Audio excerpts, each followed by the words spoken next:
if I want to summarize my sociological itinerary, I can divide in 3 periods. The first period is explained by my preceding formation. I was both in economics and sociology. So I very early I had a question about the tensions between capitalism and democracy. It raised another question: what would be an economy compatible with democracy? So I was raising this question during a period in the 70s where the dream of communism was turning to a nightmare with this totalitarian system. So, but it was clear that there was no hope in this direction. But there were a few countries which were considered exceptions, for instance, Algeria and Yugoslavia. So I tried to go and see what was going on. And I worked 2 years in Algeria, and I discovered that the bureaucratic pressure was very strong in this country, that it was more or less the same that in so-called Eastern countries. And after, I decided to go to Yugoslavia to study self-management. And again, it was very disappointing because I realized that there was very little free speeches, that there were pressure against the dissident voices.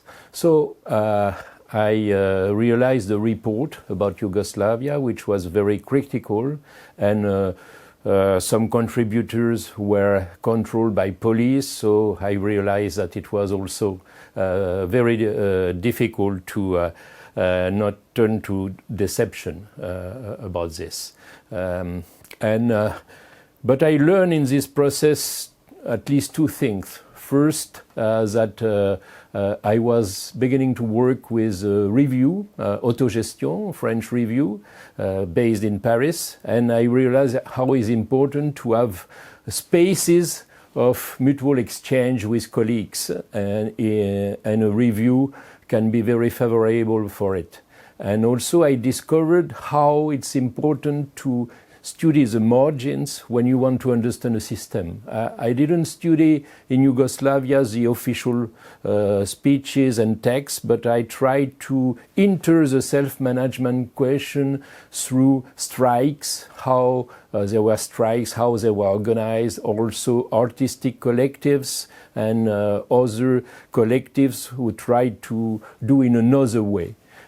So I was disappointed by the self-management at the state level, but I was still very much interested by social experiment, calling themselves for certain of them self-managed experience. So we decided to form an independent research center with a few persons from the review, and to go and try and understand better this micro experience at the local level.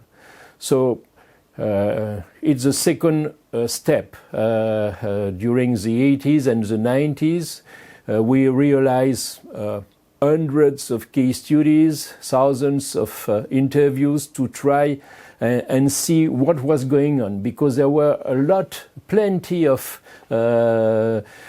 citizen initiatives arriving in different fields, for instance in child care and elderly care, in microfinance and social currencies, in workers' takeovers and work integration enterprise, but also in fair trade, in renewable energies and recycling. So there were a lot of experiments, and after several years of studies, but also of feedback analysis with the actor involved, we saw that these experiences were double dimension. They were both economic and political.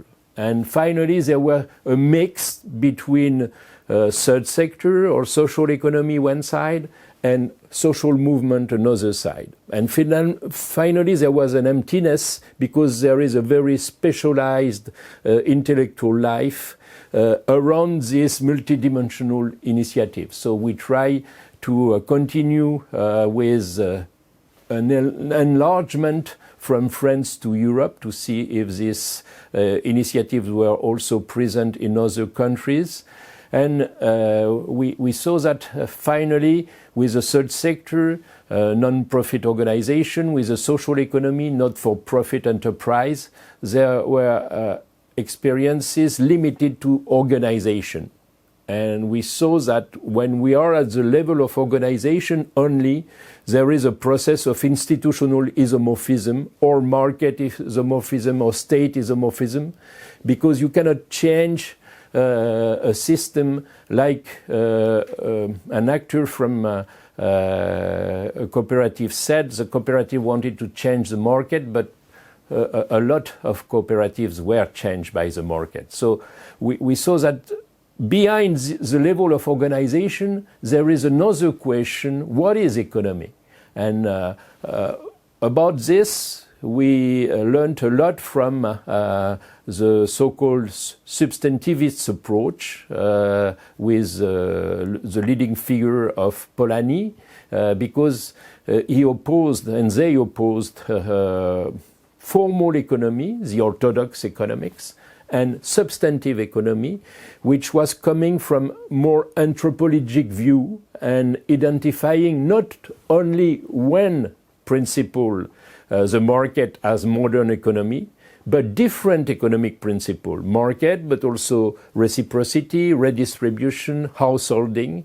And finally, when you understand economy not being focused on market, you see another landscape. And we realize that this initiative shared two elements. First, a reciprocal impulse. We could say a process of commoning, if we use terms which were been introduced later, and also hybridization of economic principle, because the equilibrium is not possible only with market resources. They have to mix market and non-market resources, including redistribution and reciprocity resources. So we studied this in a dynamic of economic sociology, but differently from the mainstream economic sociology. We were not referring only to the plurality of markets, to the market embeddedness, but also to the plurality of economic principle in the Polanyian line, and how this plurality can inform a new way of seeing these initiatives. And after we went to the third step, I think that the symbolic date for this is at the beginning of the 21st century, the participation to the World Social Forum, where I discovered personally what was going on in South America especially. And I think that it reinforced the idea of this, of the fact that these initiatives were not only private.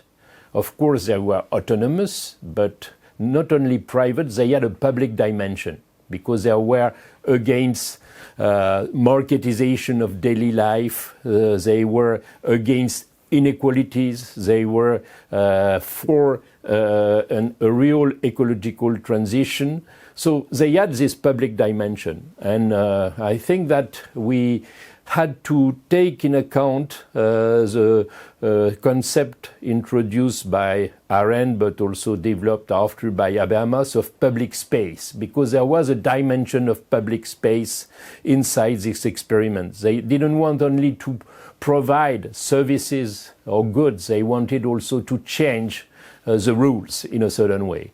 And this public space, we had to think about them with and against Habermas. with, because when he was reacting to the critics, for instance, in the work directed by Calhoun, Habermas and the Public Sphere, he was not only concentrating on the bourgeois public sphere, but he was seeing a double movement. First, a colonization of a part of the public space, but second, the reintroduction of new autonomous public spaces, allowing to raise new public questions. The problem with Habermas is that he was seeing this in associations would be non-economic and non-administrative. And I think that this association really don't exist. So in the real world of association, we have to deal with ambiguities. There are autonomous public spaces reappearing, but they are fighting also with normalization and instrumentalization. And I think that it's important not to look for a pure sphere which would be public, but the impure ambiguities of real life. So we continued in that way, and it allowed also to provide new information about these public actions, which were not only private providing services, but also trying to intervene in the public debate.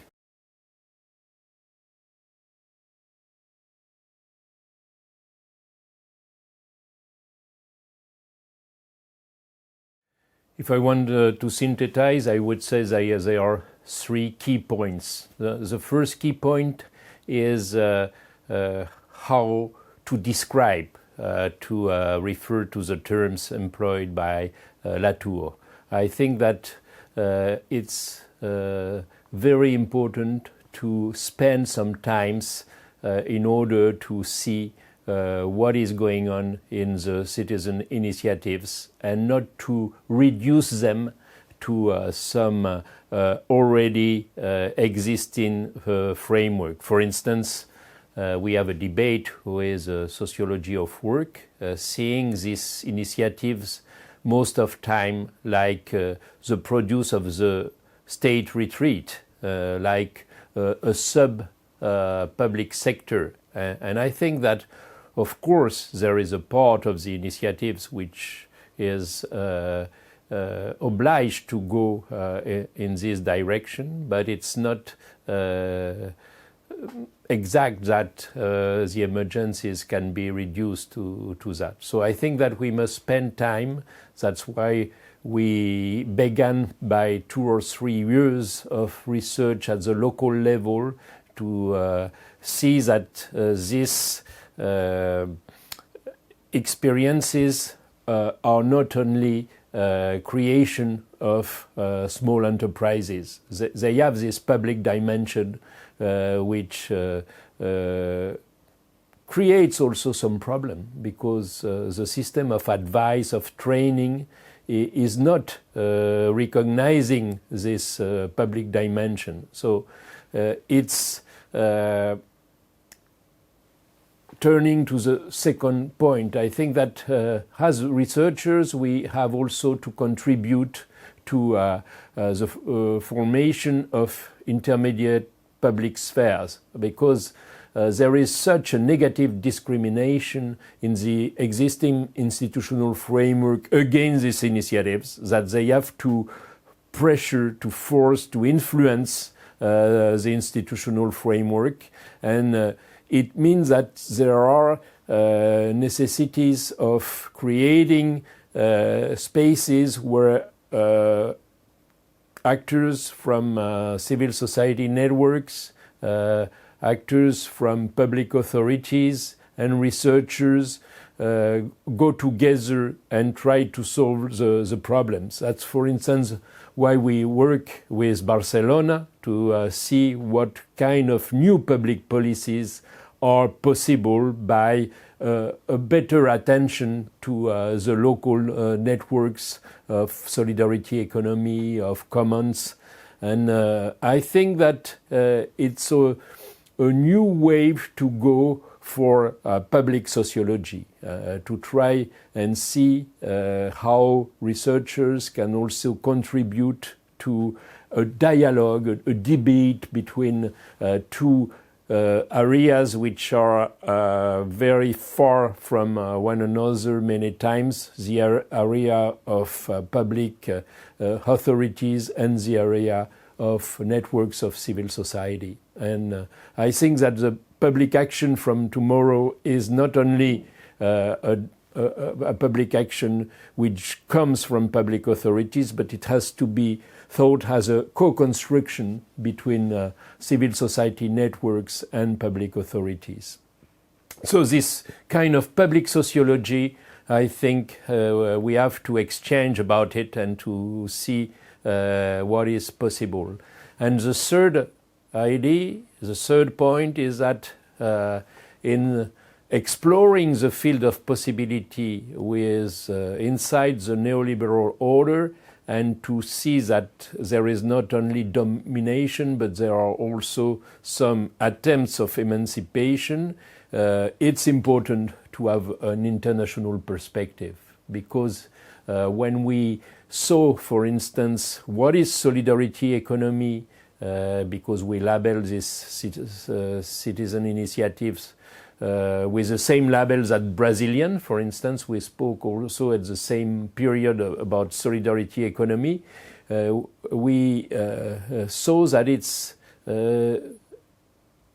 necessary to have mutual exchanges, and that was a process initiated by the collective book Public Action and Solidarity Economy, which was published in Brazil and France, and in which we had public authority, civil society actors and researchers thinking together about what is going on and what is possible for tomorrow.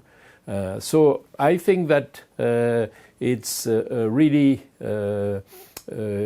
important to have this international perspective, but not in a comparative usual way. I think that what is the most important is to spend time together and to try to create a debate about common question.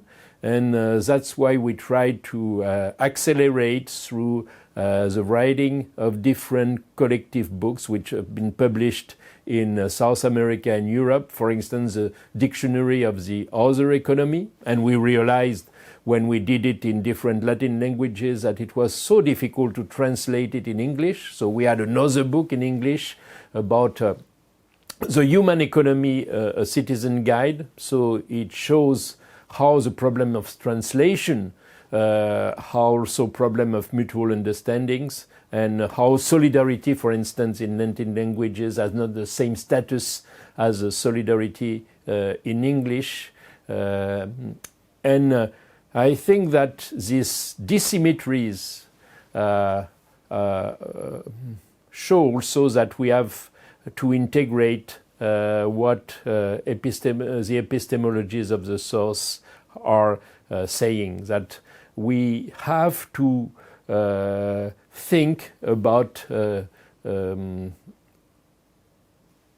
epistemological injustice and how a certain kind of knowledge was considered as the only one knowledge. And I think that the discussion as it was began in the different books about the left in the 21st century,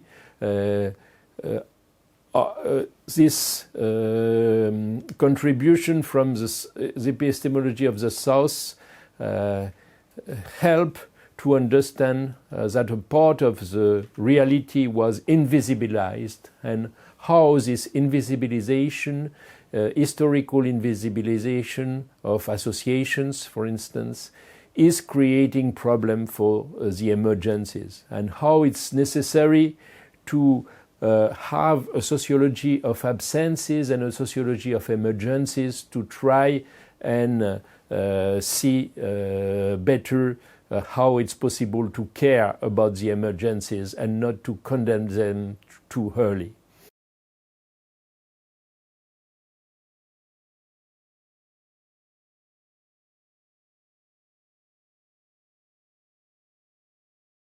As I told before, I think that we are arguing for public sociology together with a lot of colleagues. And I think also that we have to reframe the critical theory.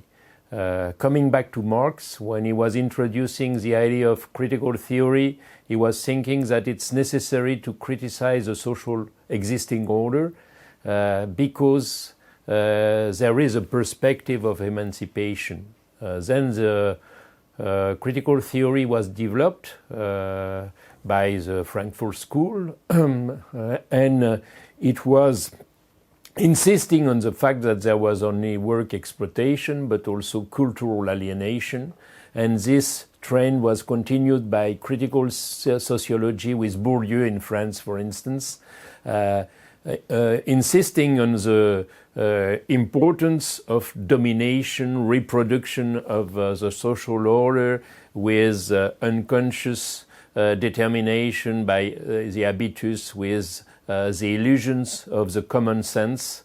And I think that what we lost gradually is the perspective of a concrete emancipation. And I think that with Habermas and Honneth, with the idea of lifeward, which is different from common sense, with the idea of public spaces, with the idea of struggle for recognition, we could see that there is not only domination. Of course, this domination is harder and harder in a certain way, but there are also spaces, autonomous public spaces, where the citizens try to reconstruct common goals and common action. And I think that this duality, this conflict, this opposition is really important. So it means that we have not only to get a critical theory that we could qualify in Hegelian terms of negative, but also that we can have a constructive critique. And I think that Latour, for instance, and later when he is insisting on this description, on the fact that before judging and evaluating, we have to describe what is appearing. When he is speaking of his sociology of association, he allows to give some legitimacy to this understanding of emergencies. And I think also that Dewey, when he was insisting on the idea of public survey by the people concerned themselves by a problem, not a technocratic solution, but a solution which could be influenced by the people concerned themselves, by ways of self-governance, as well as Ostrom, for instance, in more economic terms. They show that we can have a part of the critical theory which allows to recover a possibility of concrete emancipation. So we have to analyze ambiguities of the existing experiments, but we have also, as I told before, to care about emergencies and to try and see what these emergencies are about. So I think that the epistemologies of the South help a lot to care about these emergencies, because also they relocate these emergencies in also a long story of absences. When we see how the civic associationism was forgotten, when we see how market and state occupy all the debate, we see that the emancipative possibilities have to be reconsidered. And that's why I think that we can say that it's possible to reframe critical theory with its two sides, one more negative, another more constructive, and it's giving possibilities to consider emancipation, not in a Promethean way, but in the interdependency between human beings and non-human beings. And I think that it's very important for the future of sociology.